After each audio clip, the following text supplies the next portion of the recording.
Bab 486. Wira tersenyum kecil, lalu mengubah topik pembicaraan dengan berkata, "Kalau rambut kita tertutupi salju, rasanya seolah-olah kita menua bersama." Mata indah Dian bersinar cerah. Sambil bersandar ke pelukan Wira, dia berkata, "Kalau begitu, temani aku menikmati salju sebentar, Tuan." Wira meraih tangan mungil Dian seraya berkata, "Kalau melihat salju bersama bisa dianggap menua bersama, mana ada orang yang bersedih karena cinta di dunia ini." Dian memejamkan mata dan bulu matanya yang lentik bergetar. "Dengan kata-kata Tuan tadi, biarpun aku mati, aku tetap merasa hidup ini berharga," ujar Dian. Salju tebal turun menutupi seluruh Kabupaten Uswal, membuat dunia menjadi terlihat putih seluruhnya. Sepasang pria dan wanita yang dibalut jubah berdiri di tengah salju tebal, seakan-akan berubah manusia salju. Saat rambut hitam mereka tertutup salju putih, hati mereka terasa semanis madu. "Kak, kenapa kamu menarikku pergi? Aku belum selesai bicara," gerutu Mary. Sekelompok orang ini meninggalkan Kabupaten Uswal di tengah salju lebat yang berterbangan di langit, sementara Mary terus mengeluh sambil berjalan. "Gadis busuk, jangan kurang ajar. Buat apa kamu ikut campur urusan pribadi Tuan Wahyudi? Kamu bukan siapa-siapa," omel Molika. Dia yang selalu memanjakan adiknya melanjutkan dengan tegas. "Jangan kira karena Tuan Wahyudi baik pada kita, kamu jadi bisa sombong. Ingat posisimu." Temperamen adik perempuan Molika ini meledak-ledak. Tidak masalah saat Mary masih menjadi bandit, tetapi sifat ini tidak bisa dipertahankan jika dia ingin melakukan hal-hal besar di masa depan. Molika harus mendidiknya supaya dia menimbulkan masalah besar kelak. "Bukannya aku nggak menghormatinya, aku cuma mau bilang," ujar Mary dengan suara yang makin mengecil. "Benar juga, apa hak Mary untuk ikut campur dalam urusan pribadi pria itu?" Molika terus menegur Mary dengan ekspresi serius. "Jangankan poligami, orang seperti Tuan Wahyudi bahkan bisa saja membuat haram.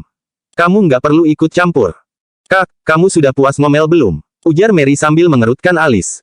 Saat Molika hendak bicara lagi, Putu tiba-tiba mendekat dan berkata, "Ketua Molika, jangan marah dulu. Ketua Mary, mari kita bicara."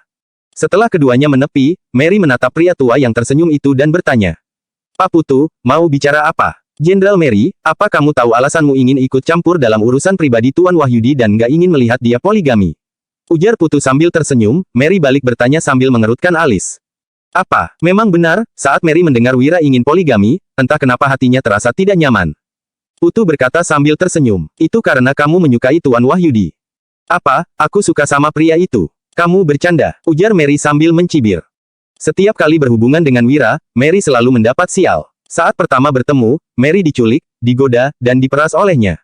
Kedua kalinya mereka bertemu, Mary diculik dan dijadikan sandera. Jika bukan karena mengetahui Wira adalah penasihat militer yang heroik, Mary bahkan berniat untuk membunuhnya. Mana mungkin dia bisa jatuh cinta pada pria itu? "Aku orang yang berpengalaman dalam hal ini, nggak mungkin salah," ujar Putu. Mata Putu berkilat penuh nostalgia saat dia melanjutkan. "Kalau nggak percaya, kita lihat saja apa kamu bakal merindukannya setelah kita kembali ke Ngarai Naga Biru dan tidak bisa berjumpa dengan Tuan Wahyudi." "Mana mungkin aku merindukannya? Aku nggak akan rindu meski 100 tahun nggak bertemu dengannya," ujar Mary sambil mendengus kesal. Ketujuh orang itu pun berpisah. Molika kembali ke Yispohan sendirian dengan menunggang kuda, sementara Jamal tinggal di Ngarai Naga Biru untuk membantu Mary. Di kediaman Linardi di kota provinsi.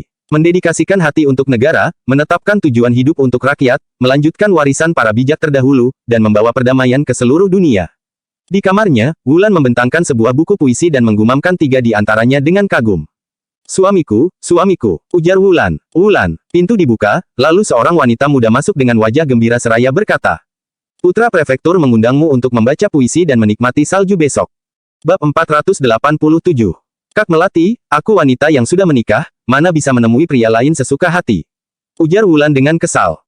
"Kelak, kalau hal semacam ini terjadi lagi, Kak Melati nggak perlu tanya padaku, langsung tolak saja." Wulan sedikit tertekan karena tidak dapat bertemu dengan suaminya sejak datang ke kota provinsi. Melati biasa mengadakan pesta teh untuk para gadis. Katanya, itu diperuntukkan bagi putri keluarga pejabat, tetapi beberapa kandidat sarjana terkadang juga datang. Sejak datang ke kota provinsi, selalu ada orang yang terus mengundang Wulan ke kuil untuk membakar dupa, mengikuti pertemuan puisi wanita, dan menikmati salju. Dia paham dengan maksud pria-pria itu, jadi dia tentu menolak undangan mereka. "Wulan, aku sudah bilang, kan? Pria itu cuma pelajar biasa, apa pantas dia dirindukan seperti ini?" ujar Melati. Melati yang merupakan kakak ipar pertama Wulan berusia sekitar 30 tahun. Wajah cantiknya terlihat angkuh saat dia berkata, "Kamu pikir dia akan datang ke kota provinsi untuk mencarimu? Kota provinsi berjarak 200 km dari Kabupaten Uswal, apalagi ada banyak bandit di sepanjang jalan, dia mungkin sudah celaka sebelum mencapai setengah perjalanan, kalaupun dia sanggup datang, keluarga kita juga nggak akan mengakuinya. Suamiku sangat berbakat, dia sudah menulis begitu banyak puisi terkenal. Kenapa Kak Opal dan ayahku nggak mau mengakuinya? Ujar Wulan dengan gusar. Harsa menerima uang kertas bernilai 300 juta dari Wira saat dia hendak pergi ke kota provinsi. Wulan memberikan 100 juta kepada ayahnya, 50 juta untuk masing-masing kakak pertama dan kakak keduanya, 30 juta untuk adik laki-lakinya, dan 10 juta untuk masing-masing kakak ipar pertama dan kakak ipar keduanya. Wulan juga menjelaskan bahwa uang itu adalah pemberian suaminya, hati Wulan terasa sangat sedih. Tak disangka, selain Harsa dan istrinya yang sudah sedikit berubah, sikap Opal si kakak pertama dan Melati, istrinya, masih tetap sama. Bahkan ayahnya yang berada di luar kota juga tetap tidak mengakui suaminya. Bakat sastranya memang luar biasa dan puisi yang ditulisnya sudah dikenal di seluruh dunia. Bahkan, ayahmu pun mungkin nggak mampu melakukannya, ujar Melati. Melati mencibir dan melanjutkan, tapi, keluarga kita ini keluarga terpelajar. Ayahmu adalah seorang sarjana kerajaan, Opal dan Harsa sarjana provinsi. Bahkan adikmu si Retno yang baru 15 tahun sudah menjadi seorang sarjana kabupaten. Pria itu cuma pelajar kecil, sekarang dia juga terlibat dalam bisnis rendahan. Dia nggak memenuhi kualifikasi untuk bergabung dengan keluarga Linardi. Suamiku bukan cuma pedagang, bela Wulan. Dia mengerutkan alisnya dan berkata. Waktu Kak Harsa pulang, dia bilang kalau suamiku tetap tinggal di sana untuk membantu Panglima Yuda berperang sekarang, Panglima Yuda sudah memenangkan perang, suamiku juga pasti akan mendapat penghargaan. Melati kembali mencibir dan berkata, perang dengan bangsa Agrel sudah lama berakhir. Dekret kerajaan tentang pemberian penghargaan juga sudah lama diturunkan. Opal bilang, nggak ada seorang pun bernama Wira yang disebut, dia sama sekali nggak berguna dalam perang itu. Lagi pula, dia cuma punya sedikit bakat sastra dan menghasilkan secuil uang. Lebih baik kamu cari penggantinya. Nggak mau, tolak Wulan sambil mengerutkan alis dan menggelengkan kepalanya. Sekalipun suaminya adalah orang biasa, Wulan tetap bersedia sehidup semati dengannya. Keputusannya tidak akan pernah berubah. Banyak pria berbakat yang menitip pesan padaku, mereka bersedia menikahimu secara resmi. Semuanya adalah keluarga pejabat, ujar Melati. Melihat Wulan terdiam, Melati memasang ekspresi menggoda dan berkata dengan suara rendah. Di antara mereka, ada juga putra dari keluarga gubernur. Dia sering meminta seseorang untuk menanyakan kabarmu. Gubernur itu setara pejabat tingkat kedua bawah dan pejabat perbatasan. Kalau kamu menikah dengan putranya, ayahmu akan mendapat bantuan di istana. Karir Opal juga akan berkembang. Wulan berkata dengan dingin, Kak Melati, jangan bilang kalau putra gubernur ini berniat berpoligami. Hehe, Melati tersenyum canggung, lalu berkata. Putra gubernur itu memang sudah punya istri resmi, tapi dia ingin menikahimu sebagai istri sahnya. Posisimu nggak kalah dengan istri resminya. Istri sah kedengarannya bagus, tapi tetap saja itu seorang selir. Wulan berkata dengan sedih, Kak Melati, aku nggak menyangka kamu akan memintaku menjadi selir demi masa depan Kak Opal. Wulan, aku melakukan ini demi kebaikanmu sendiri. Kalau kamu menikah dengan putra gubernur, kamu bisa hidup nyaman. Ujar Melati dengan ekspresi serius. Wulan berbalik, lalu berkata dengan alis berkerut. Kak Melati, aku sudah menjadi milik suamiku, aku nggak akan menikah lagi dengan siapapun. Kalau Kak Melati masih ingin membahas masalah ini, aku akan mengemasi barang-barangku besok dan kembali ke Kabupaten Uswal sendiri. Ekspresi Melati berubah drastis, lalu dia berkata sambil tersenyum masam, baiklah, aku nggak akan bahas lagi, jangan marah lagi. Kamu ini wanita cantik yang lemah, bisa gawat kalau kamu pergi dan diculik orang. Wulan mengerutkan alis dan tidak berkata apa-apa, jika bukan karena mengkhawatirkan hal ini, dia pasti sudah kembali ke Kabupaten Uswal sendiri untuk menemui suaminya. Entah bagaimana keadaan suaminya sekarang. Gadis busuk, kamu benar-benar nggak tahu terima kasih. Ada berapa banyak orang yang ingin menjadi selir putri gubernur. Kamu malah masih pilih-pilih. Biar kulihat berapa lama kamu bisa bertahan tanpa pria udik itu. Gumam Melati sambil berjalan keluar. Kemudian, dia menyampaikan beberapa pesan kepada pelayan yang menunggu di sana, pelayan itu pergi menunggangi kuda dan sampai ke sebuah rumah besar, lalu berbisik kepada seorang pria muda berpakaian mewah. Pria itu mengerutkan alisnya dan berkata, kalau nggak setuju menjadi istri sah, apa dia ingin menjadi istri resmiku? Dia benar-benar nggak tahu bersyukur. Di kediaman Barus, bunga plum sedang bermekaran. Sekelompok pelayan tengah mengelilingi paviliun. Di dalam paviliun, ada dua sosok cantik berpakaian putih dan ungu yang mengelilingi sebuah tungku api kecil berwarna merah di mana anggur beras sedang dipanaskan. Salju tanpa bunga plum tidaklah indah, salju tanpa puisi terasa kosong. Saat senja, puisi rampung ditemani salju yang kembali turun. Bersama bunga plum, semuanya menyemarakkan musim semi. Farel yang masih berpenampilan bak pria memutar cangkir gioknya. Dia memandangi salju dan bunga plum sambil berkata pelan. Cantik, bagaimana puisiku? Bagus, jawab gadis berpakaian ungu. Bab 488. Gadis berpakaian ungu tersenyum tipis dan berkata, tapi, nggak sebagus puisi-puisi yang dibuat Tuan Wahyudi. Siapa yang bisa dibandingkan dengan monster itu? Ujar Farel. Dia mengangkat gelasnya dan meminumnya dalam satu tegukan. Kemudian, Farel berkata dengan mata berbinar. Bukankah istrinya ada di kota provinsi? Apa kamu punya informasi tentangnya? Putra gubernur ingin memperistri wanita itu. Mas kawin sudah sedang disiapkan. Gadis berpakaian ungu berkata sambil mengangkat alisnya. Gimana kalau kita mengingatkan dia? Nggak perlu, tolak Farel sambil tersenyum tipis. Kalau keluarga Linardi berpikiran sempit, mereka nggak layak mendapat menantu sehebat itu. Ngomong-ngomong, siapa wanita cantik yang kamu siapkan untuknya? Gadis berpakaian ungu menjawab dengan alis berkerut. Dewina, wanita nomor 1 di rumah bordil kota provinsi, sudah setuju untuk menemaninya melewati malam pertama. Dewina, saat memikirkan wanita itu, Farel mendengus dingin. Wanita itu beruntung sekali. Gadis berpakaian ungu mengerucutkan bibirnya, lalu terkekeh-kekeh dan berkata, kalau kamu nggak rela, lakukan saja sendiri. Gadis nakal, beraninya kamu menggodaku, kamu minta dipukul, ya, seru Farel sambil mengangkat alisnya. Dia lantas menepuk dada gadis berpakaian ungu, lalu berbalik dan melompat keluar dari paviliun. Farel, awas kamu, seru gadis berpakaian ungu. Dia juga segera melompat ke taman, lalu membuat bola salju dan melemparkannya, para pelayan di sekitar memandangnya dengan iri. Nona mereka yang biasanya irit bicara dan tersenyum, entah bagaimana bisa menjadi begitu dekat dengan pelayan asing berpakaian ungu ini. Di era terdahulu, ketika produktivitas belum berkembang, rakyat miskin takut terhadap salju tetapi juga menantikannya. Jika salju turun lebat, itu melambangkan panen tahun depan akan lebih baik. Akan tetapi, orang-orang yang kekurangan pangan dan sandang akan mati kedinginan dan kelaparan. Wira dan Dian yang hampir semalaman dihujani salju tidur bersama tadi malam. Namun, mereka tidak melakukan apa-apa. Pagi-pagi sekali, Wira bangun dan berlatih Wing Chun, sementara Dian kembali ke kediaman Wibowo untuk menyiapkan bubur. Setiap musim dingin saat hari turun salju, keluarga Wibowo yang merupakan pedagang gandum selalu membagikan bubur kepada orang-orang. Keluarga Wibowo membantu orang-orang miskin yang kekurangan makanan agar mereka punya energi ekstra untuk bertahan hidup di musim dingin. Selain itu, kegiatan ini juga menambah pahala keluarga. Wira berdiri di halaman dan mempertahankan posturnya, seolah-olah dia sedang tertidur lelap. Sejak dia memperoleh teknik rahasia Wing Chun, dia terus berlatih setiap hari. Kondisi tubuhnya pun menjadi makin baik. Tidak hanya kekuatannya yang meningkat, reaksinya menjadi lebih cepat, dan pikirannya juga menjadi makin jernih. Menyadari manfaatnya, Wira pun giat berlatih begitu dia punya waktu luang. Makin hari, dia sanggup berlatih makin lama. Sekarang, dia sudah bisa berlatih selama 2 jam setiap kali latihan. Selesai berlatih dan sarapan, Wira pergi mengerjakan beberapa tugas. Tiba-tiba, Dodi berlari mendekat dan berkata dengan gembira. Kak Wira, Panglima Yuda sudah memasuki kota. Setelah mengatur akomodasi untuk timnya, dia akan datang menemuimu. Suruh seseorang menyiapkan makan siang. Perintah Wira. Selain itu, suruh juga seseorang untuk membeli semua daging ternak di kota. Kemudian, kirimkan ke tim Panglima Yuda sebagai tambahan makanan untuk para prajurit. Dodi segera pergi dan melaksanakan tugas. Tidak lama kemudian, Panglima Yuda tiba bersama sekelompok orang. Dengan ditemani oleh Fadil dan Regan yang memimpin jalan, sebelum Wira bicara, Panglima Yuda sudah terlebih dahulu memimpin sekelompok orang itu memberi hormat dan berseru serempak. Hormat, Tuan Wahyudi. Terima kasih. Wira membantu Yuda berdiri dan berkata. Sekarang, kamu adalah Amangkurat Wutari, bagaimana kamu bisa memberi hormat seperti ini padaku? Petik 2. Yuda menggelengkan kepalanya dan tersenyum kecut sambil berkata, posisi Amangkurat ini seharusnya menjadi milik Tuan, aku sudah berutang padamu. Jangan ungkit hal itu lagi. Ujar Wira sambil mengibaskan tangannya. Kemudian, dia memandang pada kedua pemimpin jalan dan berkata. Apa kalian masih punya urusan lain? Enggak ada. Regan dan Fadil tercengang, lalu segera menggelengkan kepala mereka berulang kali.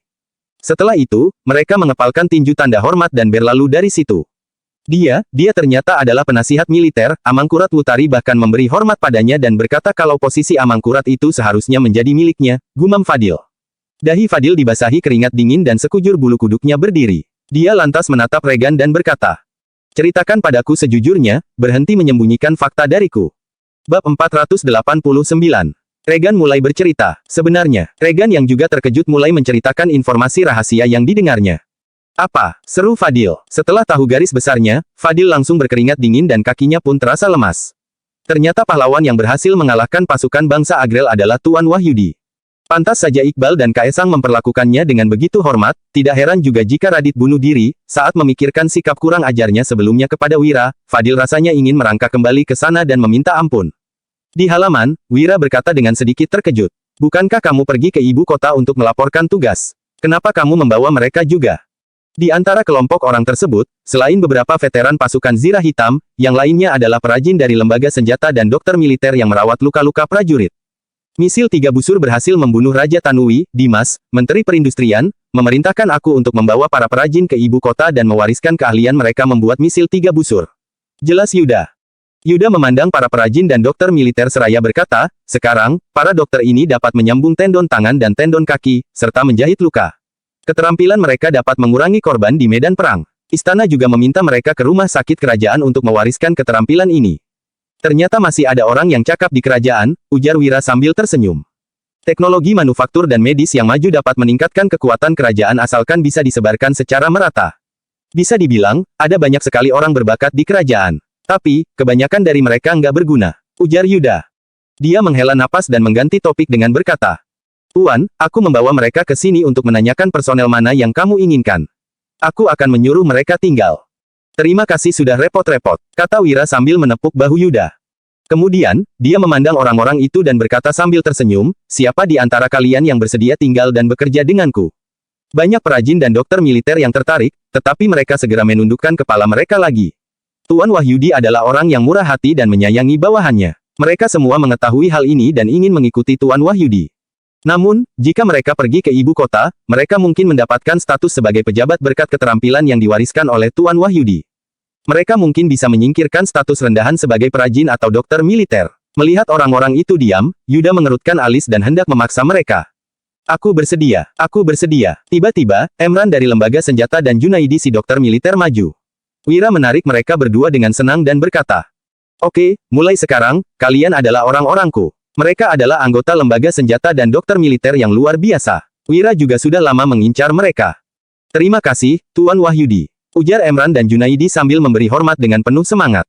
Akhirnya mereka bisa tinggal bersama Tuan Wahyudi lagi, mendengarkan ajarannya, dan mempelajari ilmu-ilmu nyata. Melihat dua orang yang bersemangat itu, perajin dan dokter militer lainnya menghela napas lega. Namun, entah mengapa mereka juga merasa kehilangan, seolah-olah mereka merasa telah melewatkan suatu peluang bagus. Setelah menyuruh yang lain untuk beraktivitas bebas, Wira dan Yuda masuk ke ruang tamu.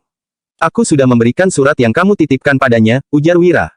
Wira menceritakan garis besar kejadian yang terjadi saat Farel dan gadis berpakaian ungu berada di Dusun Darmadi. Yuda sedikit terkejut, lalu dia mengerutkan alisnya seraya berkata, Tuan Wahyudi, kamu harus berhati-hati pada Farel. Dia orang yang licik dan berambisi besar. Wira bertanya dengan rasa ingin tahu, kamu mengenalnya? Iya, jawab Yuda sambil mengangguk. Dia adalah putri dari keluarga Barus yang suka menyamar sebagai laki-laki. Sebentar, sela Wira dengan terkejut. Kamu bilang dia seorang wanita. Bab 490. Wira sudah 2 kali bertemu Farel. Dia ingat dengan jelas bahwa Farel memiliki jakun, mana mungkin dia seorang wanita. Jakunnya palsu, dan penampilannya saat berdandan sebagai wanita sangat cantik. Tapi, dia memberiku kesan kalau dia sangat ambisius, jelas Yuda. Wira tersenyum dan berkata, sepertinya kalian saling kenal. Sejak awal, Wira sudah merasa Farel sangat misterius. Seorang wanita muncul di perbatasan yang dilanda perang, tahu banyak tentang kerajaan Nuala dan negara musuh di segala penjuru. Selain itu, dia juga ingin merekrutnya sebagai ahli strategi. Kini, setelah mendengar perkataan Yuda tadi, wanita ini sungguh membuat Wira penasaran. Aku nggak terlalu mengenalnya, tapi, sahabatnya adalah teman masa kecilku. Jawab Yuda dengan sorot mata sedih. Sudahlah, nggak usah bicarakan ini dulu. Aku ingin memberimu sesuatu. Seorang veteran pasukan Zirah Hitam masuk sambil membawa silinder bambu, lalu meletakkannya di depan Wira. Apa ini? Tanya Wira dengan heran. Peta militer Provinsi Jawali, aku meminta seseorang untuk menggambarnya diam-diam. Jawab Yuda dengan nada pelan. Paman Hasan bilang kalau kamu akan pergi ke kota provinsi untuk menjemput istrimu di musim semi. Peta ini akan berguna, tapi jangan sampai orang lain melihatnya. Aku mengerti, ujar Wira dengan hati menghangat. Di era terdahulu, untuk mencegah pemberontakan, hanya pemerintah yang boleh menggambar peta. Peta dibagi menjadi beberapa tingkatan dan peta militer adalah yang paling detail. Peta ini meliputi gunung, sungai, desa, kota kecil, kota besar, jalan sepetak, jalan besar, serta jarak dari satu tempat ke tempat lain. Bagi pedagang, peta militer adalah harta karun, tidak semua orang berhak memilikinya. Sebab, menyembunyikan peta militer yang dibuat secara pribadi merupakan kejahatan serius. Yuda kembali berkata, aku akan melewati kota provinsi waktu kembali ke ibu kota, apa kamu ingin menitip surat untuk istrimu? Tunggu sebentar, jawab Wira dengan mata berbinar. Wira sudah lama ingin menulis surat kepada Wulan untuk memberitahunya bahwa dirinya aman serta untuk menyampaikan kerinduannya. Namun, kantor pos hanya menyediakan layanan untuk pemerintah, pengiriman surat pribadi harus diserahkan pada karavan pedagang yang menuju ke kota provinsi. Karavan pedagang dari Kabupaten Uswal ke kota provinsi adalah milik keluarga Suteja. Wira sudah menghancurkan bisnis mereka beberapa hari yang lalu. Selain itu, Wira tidak tahu harsa membawa Wulan menetap di sudut mana kota provinsi. Namun, hal tersebut tidak menjadi masalah bagi Yuda. Wira memasuki ruang kerja dan mulai menulis dengan cepat. Mula-mula, dia melaporkan bahwa dirinya selamat, lalu menyampaikan kerinduannya dan situasi terkini di Dusun Darmadi. Terakhir, dia berjanji untuk pergi menjemputnya kembali di musim semi. Wira tidak menulis tentang masalah lainnya karena ada beberapa hal yang perlu disampaikan secara langsung. Saat Yuda duduk di ruang tamu, Rudy datang dan membisikkan beberapa informasi padanya. "Apa?" seru Yuda seraya mengerutkan alis. Dia pun buru-buru meninggalkan rumah itu. Fadil yang sedang menunggu di depan pintu segera maju sambil tersenyum menyanjung. "Aku ingin mengunjungi seseorang di penjara kalian," kata Yuda tanpa ekspresi. "Jangan khawatir, Amangkurat Wutari. Aku akan memastikan semuanya diatur dengan baik dan nggak ada seorang pun yang mengetahuinya," sahut Fadil sambil mengangguk berulang kali. Bersama Regan, dia kembali ke pengadilan daerah dan segera membuat pengaturan. Tidak lama kemudian, Yuda tiba di kantor pengadilan daerah. Fadil pun membawanya ke kantor. Kadir, mantan ketua pertama dari Desa Tiga Harimau, berlutut sambil berurai air mata dan berkata, "Panglima Yuda, aku sudah mengecewakanmu dan Panglima Dirga. Aku sudah mempermalukan pasukan Zirah Hitam." Fadil yang cukup peka sudah pergi dari situ. Identitas Kadir bukanlah rahasia di pengadilan daerah. Jadi, Fadil langsung tahu siapa yang ingin ditemui Panglima Yuda begitu sang Panglima bicara. Namun, sekarang semua tahanan di penjara adalah tahanan Ngarai Naga Biru. Informasi sensitif mudah tersebar. Jadi, Yuda berujar kepada Kadir. "Paman 17, di dunia yang kacau ini, benar atau salah tidak lagi penting," kata Yuda sambil menarik Kadir berdiri. "Tetap di sini dan hiduplah dengan baik. Seseorang akan menyelamatkanmu pada waktu yang tepat. Terima kasih, Panglima Yuda," ucap Kadir. Pemimpin bandit yang awalnya bengis itu kembali berlutut dan menangis terisak-isak. Bab 491. Yuda keluar dari kamar, lalu mengeluarkan uang dan berpesan.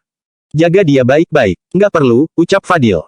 Uang itu sebesar 100.000 gabak dan Fadil sangat menginginkannya, tetapi dia tidak berani mengambilnya. Fadil berkata, "Amangkurat Wutari tenang saja, Tuan Wahyudi memberikan uang setiap bulan, dia dijaga dengan baik di penjara." "Ambil saja," ujar Yuda yang menjejalkan uang ke tangan Fadil. Kemudian, Yuda membawa bawahannya pergi. Dulu, Yuda tidak bisa melakukan hal ini, tetapi dia sudah banyak berubah setelah mengenal Wira. Sesudah makan siang, pasukan Yuda melanjutkan perjalanan. Dodi juga mengikuti mereka. Wira menepuk bahu Dodi dan berpesan, "Setelah sampai di ibu kota, kamu harus berhati-hati karena di sana adalah pusat pemerintahan. Kalau enggak, akibatnya sangat fatal. Kalau ada yang kamu nggak paham, tanyakan pada Panglima Yuda." Dodi menepuk dadanya dan menjamin, "Kak Wira, kamu tenang saja. Aku akan selalu ingat pesanmu. Sebelum bicara, aku akan memikirkannya dulu, pastikan apakah pantas diucapkan atau enggak. Selain itu, aku juga nggak akan lupa belajar membaca. Kalau nanti aku benar-benar jadi jenderal dan nggak bisa baca laporan, aku pasti malu," lanjut Dodi. Wira tersenyum sembari mengangguk. Danu menyerahkan sebuah tas dan berpesan, "Kalau ada masalah, kamu harus bertanya pada Panglima Yuda. Jangan bertindak gegabah, orang-orang di luar sana nggak sepolos orang desa." Dodi menerima tasnya dan menyahut dengan percaya diri. "Kak Danu, kamu tenang saja. Aku nggak akan gegabah. Aku serahkan ayah, ibu, dan adik-adik kepadamu." Danu yang terharu mengangguk. Sementara itu, Dodi yang tampak bersemangat memakai seragam Jenderal Batalion, lalu menunggangi kuda dan bergabung dengan pasukan kereta kuda. "Berangkat," seru Yuda setelah mengangguk pada Wira. Yuda melambaikan tangan, lalu memimpin jalan. Pasukan kereta kuda yang panjang pun berangkat menuju wilayah selatan. Wira, Danu, dan para penduduk Dusun Darmadi merasa sedih dengan perpisahan ini. Pada zaman ini, mungkin akan sulit bertemu lagi dengan orang yang pergi ke ibu kota yang jauh. Orang yang pergi. Bukan hanya pasukan Yuda, ada juga Salman dan kedua anaknya. Selama beberapa waktu ini, Wira tidak membiarkan mereka bertiga pergi karena mengkhawatirkan keselamatan mereka saat melewati Ngarai Naga Biru. Sekarang, masalah Ngarai Naga Biru sudah diselesaikan. Salman dan kedua anaknya sudah bisa pulang ke desa mereka dan mengumpulkan penduduk untuk mengambil giok air. Sewaktu datang, mereka bertiga membawa tas kecil. Saat pulang, mereka membawa 3 kereta kuda yang diisi berbagai macam makanan. Salju turun di sepanjang perjalanan, tetapi Salman dan kedua anaknya sangat bersemangat untuk menyongsong masa depan. Wira benar-benar hebat, dia bahkan bisa menangkap Wolfie. Wira juga memberi tahu mereka bertiga bahwa perampok lainnya tidak akan merebut giok air yang mereka kirim. Sekarang, Salman dan kedua anaknya pun merasa tenang. Setelah pulang nanti, mereka akan berusaha keras menggali giok air dan kehidupan mereka akan menjadi lebih baik. Saat tinggal di Dusun Darmadi, mereka makan 3 kali sehari, makan daging 2 kali sehari, memakai baju baru, dan berobat. Mereka benar-benar seperti pejabat yang menjalani kehidupan yang nyaman. Salman dan kedua anaknya sampai di rumah pada tengah malam. Istri Salman keluar dan berujar, "Salman, aku akan memasak untuk kalian." Salman melambaikan tangan seraya menyahut, "Nggak usah." Istri Salman menimpali, "Kalau begitu, cepat tidur." "Tidur apaan?" sahut Salman sambil menggeleng. Kemudian, dia memberi perintah. "Fauzan, Farid, cepat bunyikan gong untuk memanggil semua pria di desa ke rumah kita.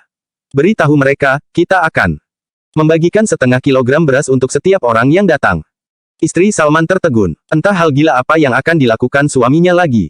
Fauzan dan Farid yang tampak kelelahan mengambil gong dengan semangat, lalu memanggil para penduduk desa. Wira sangat menghargai mereka. Jadi, mereka harus berusaha keras untuk mengurus pekerjaan yang diberikan Wira. Tak lama kemudian, satu persatu penduduk yang masih mengantuk datang ke halaman rumah Salman dengan memakai baju yang lusuh. Tubuh mereka juga gemetaran sehingga mereka mendekati api unggun di halaman. Para penduduk berkomentar, "Kak Salman, apa benar kami akan mendapat 0,5 kilogram beras kalau datang? Kamu nggak bohong, kan? Kamu baru keluar beberapa hari, tapi langsung kaya raya begitu pulang. Kamu bahkan membawa 3 kereta kuda."